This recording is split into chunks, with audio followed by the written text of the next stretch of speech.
I think I've once told people about this story.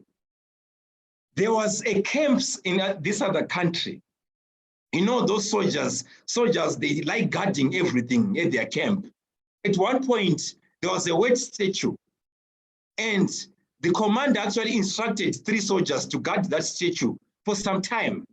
But unfortunately, this commander changed, was deployed somewhere. And the new commander came in, and they were still guarding that statue. But so years went by until it was 70 years. Another commander came in and said, let us check in our history. Why are people still guarding that statue? He noticed that the statue was still wet. So I want to challenge you as Africans, guys. Are we still not guarding wet statue? Is this still lucrative for our kids to say, when I grow up, I want to be an accountant? Is this still lucrative for our kids to say, when I grow up, I want to be a doctor? Do we have kids who are now saying, when we grow up, right now in our curriculum, ECD level, kids are still being beaten that they've got a bad handwriting. But we've got cities in China which are advocating to ban printers, to ban writing, because they're saying everything is supposed to be online. Signing is supposed to be online. Things are supposed to be done through the computer. So as Africans, are we still not guarding the wet statue? We are still applauding ourselves that we are getting donor funds. We are still applauding ourselves that we are getting FDIs, foreign direct investments. But it's a pity that not foreign direct investments, but we've got gold, which is being mined in Shamba. We've got gold, which is being mined in Kwekwe. But that gold is being exported to America, is being exported in Europe. When it's now coming back as a watch, it's now very expensive. So Africans, are we not still guarding the statue? So the journey of entrepreneurship needs you guys. So I was just telling you my story. I was just telling you to inspire you that no, everyone has got a chance. The only person who doesn't have a chance is a dead man. When you're still alive, whether 50, whether young people, I've heard people saying, because of I'm a young person, I'm an old person, entrepreneurship doesn't have any age. That's why you have many people. I've started my company probably 8 years ago. But I've got people who started at 37. Right now, if you say, Dr. Philip Macharanyika started Nyaradzo at 37 years old. But right now, Nyaradzo is now big. Someone started with 25, but they haven't reached where Nyaradzo is. So entrepreneurship has got no age. Entrepreneurship is a mindset issue. Africans, we are in poverty, not because of our politics.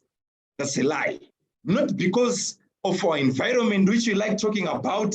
I think Dr. Strive Masiwa started Econet when the environment was already tough, but right now he's a billionaire. So let us quit giving excuses. Let us stop guarding the statue.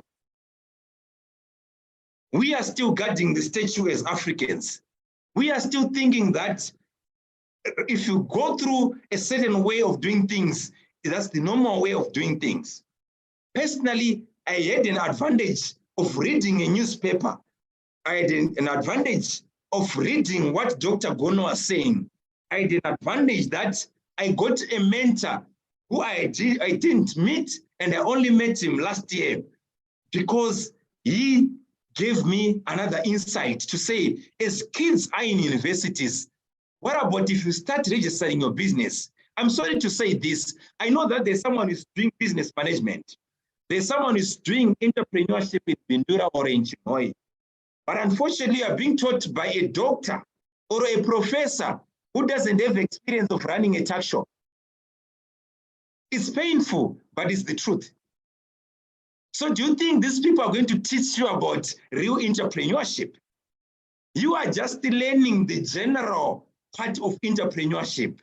But entrepreneurship, let me tell you, those who have started companies, those who are running companies, to be honest, if you are thinking that entrepreneurship is an 8 to 5 job, you are lying to yourself.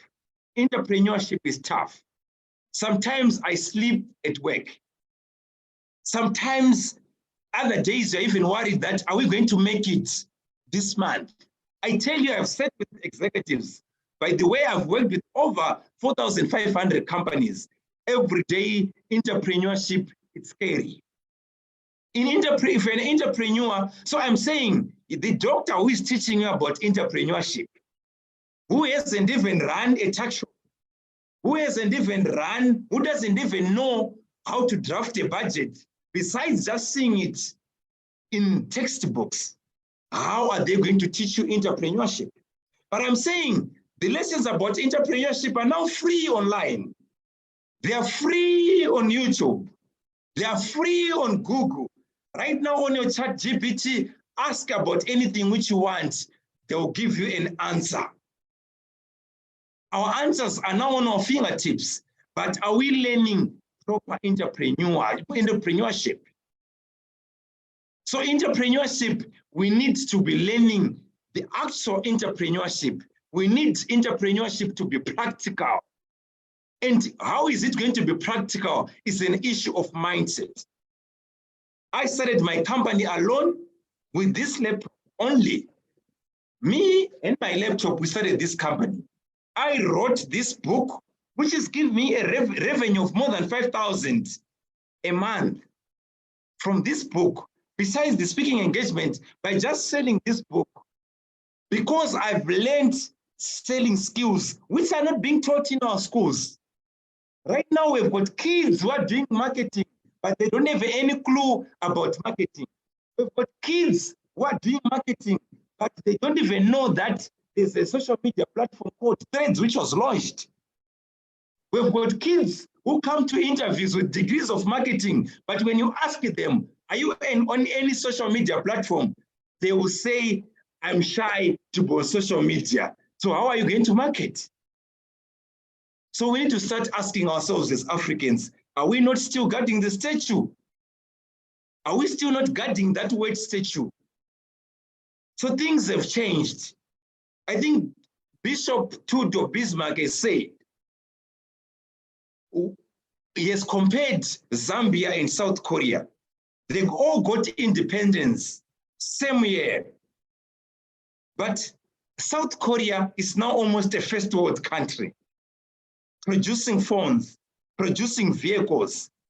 But Zambia, with 15,000 churches, just same as Zimbabwe, and I'm talking about Zambia, it's just same as Zimbabwe.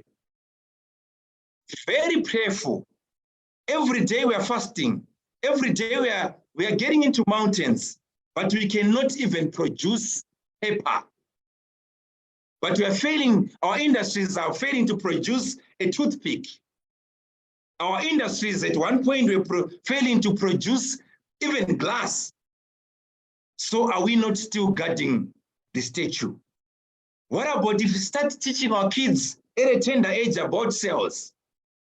What about if we start teaching our kids skills of negotiation? Because life is all about negotiation.